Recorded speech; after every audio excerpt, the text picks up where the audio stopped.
Hello, I'm back with another GPS review. This time it's the GH561 Boomerang by usglobalsat.com. The company considers this an outdoor GPS nav device, a GPS positioning, waypoint setting, route planning, all in one gizmo. As I've continued to look for a GPS device that would work for me, I ran across from gssport a product called the GPS Director 102. This is a GPS unit with a snap-in bike mount. Looked really cool. Unfortunately, it's not available in the United States. They also had another product, the 561 GPS Trek Pro. This one also not available in the United States, but through their parent company, US Globalsat, they have this product here. The GH561 Boomerang, they called here in the United States. Different look, different box. To add to the confusion, you have to buy it from a company called Expansive. Confused yet? Yeah, me too. But I got one in my hot little hands, and I've been using it here for about a week and a half, 2 weeks. So let me take you for a spin around the block. So let's have a look at the hardware here and what comes in the box. In the box, obviously, is the device. You get a lanyard, a combination USB computer cable and power cable, one and the same. Get a CD with all the necessary software and a manual on it, and a quick start guide. The device itself had a little heft to it, but felt really good to hold. I really like these soft, round corners on it, kind of like a Riverstone. Easily fit in your pocket. You almost forget it's there. I'm not sure I'll be dangling this around my neck. This thing really fits good in your pocket. Buttons, there's 6 of them around the rim of the device. Great feel to these. They did a nice job on the buttons. The back is empty except for a port for your USB charging cable. This little flap on mine was a little too loose. It wouldn't stay pushed in, so I ended up using a piece of tape. I'll find a more elegant solution down the road, but hopefully they're not all like this. The top of the device is where the lanyard goes. I don't know what they were thinking here. The display on the Boomerang is a 4-level grayscale. Obviously my choice when you use these things out in the sun. If you notice the color one next to it, unreadable. This also has a backlight for use at night. The display's a bit small but usable. We'll talk more about that in a bit. Also, water resistant, splash resistant. Obviously a plus here in the Pacific Northwest where I live. So this got tested very well.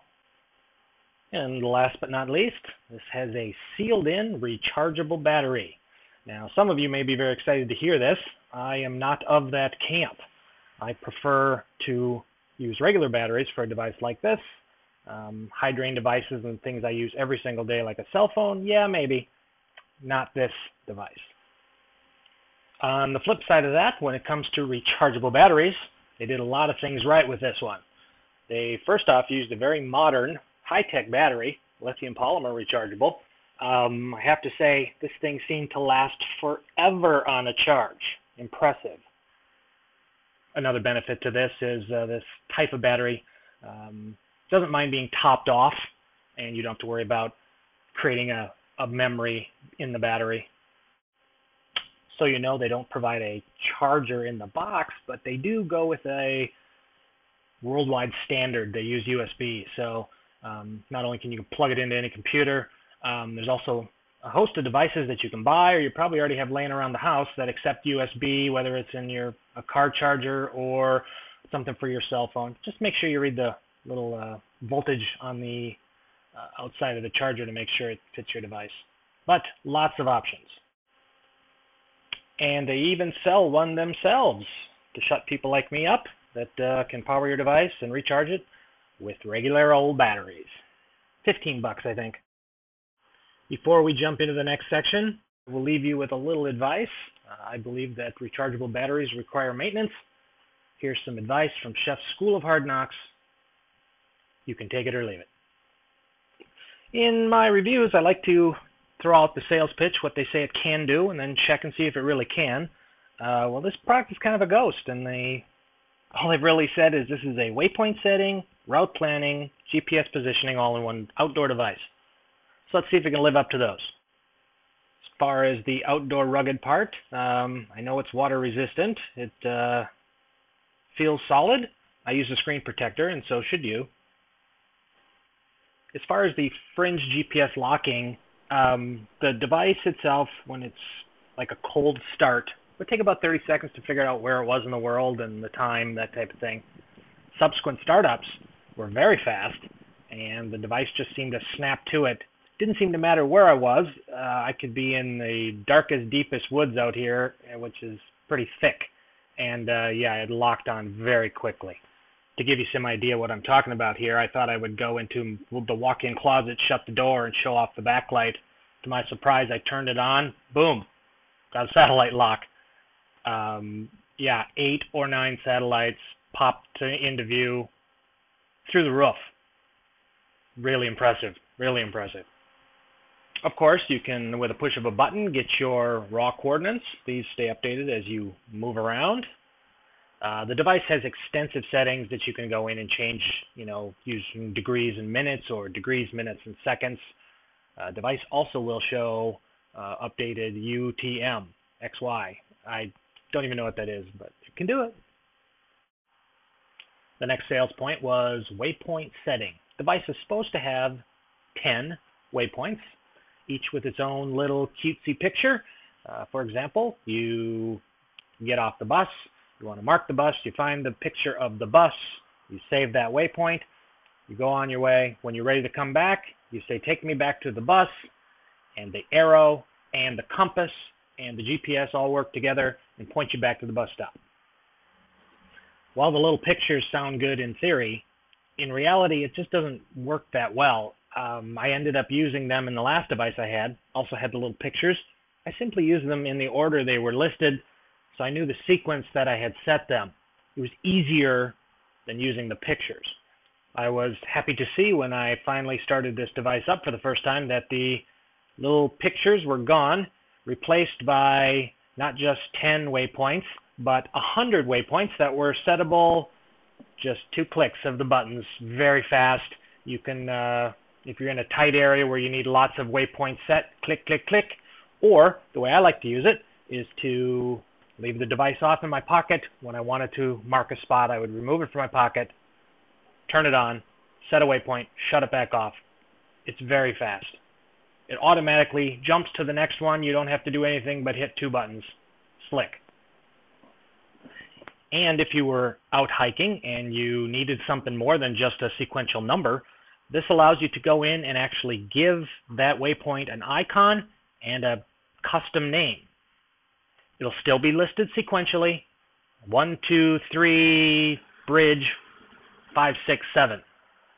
That way, if you're not following the same path back, or if you get lost and you're way off the trail, you know you still got to get back to that bridge, or you're not going to cross that river. This is very well done, smartly done, and I applaud them. To add a little icing on the cake, an unexpected surprise, I also found that there was I wouldn't call it a map, a 2D layout, I guess, of all of your waypoints. You can zoom in and out to see them. This is really nice when you're following the path back. You can see where you had been. The icons, if you set a specific icon, will show up, so you know exactly where to get back. For example, that bridge. I really found this to be very useful out hiking. One thing I would like to see is them eliminate the zeros in front of the numbers. For example, 1 is 001. Display's a little crowded. They could certainly help us by getting rid of those zeros. Other than that, this is really fantastic. I should also mention in the map view, if you pick out a specific waypoint to go back to and you select it, you'll get the standard navigation arrow with your distance and estimated time to get there. You click on the map, now you get a split view of the map. On one side, you get an arrow drawn directly to the one you're heading to, so there's no confusion, plus your directional arrow and the distance to get there. I fired this up in the car just to make sure it worked, and certainly it does. It keeps you updated as you're grooving along. Of course, your co-pilot's handling all this, right? Right. And the last item on the list would be routing. These routes you build on your PC. With the Travel Manager software, you just map out where you want to go, download them to your device, and the device will take you around that route. First of all, it requires a Microsoft PC, which I am a Mac user. I do have a PC or two in the garage somewhere, but I can't find a single reason that I would ever want to use this. Before I got the device, I used to think, hey, it would be great when you go on vacation, going to Paris, you want to see the Eiffel Tower and the Louvre, you could map this out before you go. But the device itself, you can enter in waypoints willy-nilly, so why wouldn't you just enter in the coordinates for the Louvre and all the other things you wanted to see, and when you get there, it'll take you right to it. Can't see any reason to use this software. One route I would like to see is an on-device route setting where you simply can route through your set waypoints. Doesn't make any sense since they're now sequential. Why not? Currently, I use the map and I can see the route and I just follow it on the map, but it's silly not to have this in here. I hope they are working towards that. If I were to dig the PC out of the garage, the only reason I would do so would be to update the device. This is a flashable device, so when they do come out with a new software or new fixes, you can download them and have the latest and greatest. I personally mostly use this device while hiking, that type of thing, but just for fun, I went onto Google Earth, downloaded a few of the coordinates for some of the sites downtown Seattle, put them in by hand while I was watching TV one night, and it took me around town. Stopped at a few places I wanted to come back to, and back to my bus. It worked fantastic. One thing I did notice was most GPSs will have a little trouble in the city. This one's no exception. I found that the compass itself is a little on the sensitive side and will flip you left and right, but certainly it was clear when it was having trouble, and I still got back to my destination, no problem at all. So it works in town just fine. Speaking of electronic compass, they give you the option of how you want to have this thing be calibrated. I set it to manual. Didn't need to be calibrated that often. I would do it when I moved a long distance or when I was in a very clear area. Especially since I turn it on and off a lot the way I use it, it's good that it doesn't force me to. All right, better cut to the chase here. Final thoughts on this thing. All in all, I really like the device and I use it a lot. A couple of things I'd like to see on the next revision of the software. How about a timer to shut the thing off automatically, so in case it turns on accidentally or I forget to turn it off, I don't kill it. I'd like to see them maximize use of that screen. Stretch the fonts where they can, make them bigger. Don't use grayscale for highlighting. Things like that make it really difficult to read in fringe lighting. And finally, something that I found to be an error in the device is it seems to track me to the right 20 or 30 degrees. I really notice this on straight shots like the one in front of me. When you're hiking, you probably won't notice at all. It still gets you back exactly where you need to go, but in my opinion, it's something that needs to be fixed, and I've talked to support about it. Keep your eye in the comments section if it's something you're curious about, and I'll update you as I find out more. And with that, I'll call it. If you have a question, post it in the comments. I'll do my best to answer it. Hopefully I gave you some new information on a new device. Take care.